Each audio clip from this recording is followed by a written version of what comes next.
Pasik na nga ning lokal na gobyerno ning Porac ing awareness advocacy program para kil kareng miyayaliwang issue kalupa ning illegal na droga, anti-bullying, solid waste management, child abuse, violence against women and children, ampong HIV/AIDS. Mabut king migit ana madalang estudyante king grade 9, 10 ampong 11 ing mitipon-tipon king Pulong Santol High School Annex king Barangay Poblasyon para king mesabing seminar. Layon daring manungkulan ning balen king pamanimuna ng Mayor Condralito de la Cruz ampong Vice Mayor Dexter David ing dagdagan ing kabaluan dareng kayanakan para king illegal na droga, anti-bullying, solid waste management, child abuse, violence against women and children, ampong HIV/AIDS.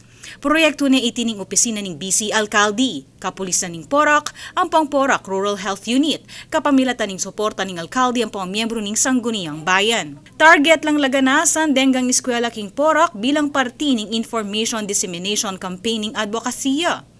Kabilang kareng meging talapagsalita, apin ti Dr. Nilson Andres, Vice Mayor Dexter David, Councilor Ludi Muli, PO1 Marilu Abunado, ampong PO2 Elerica Malyari.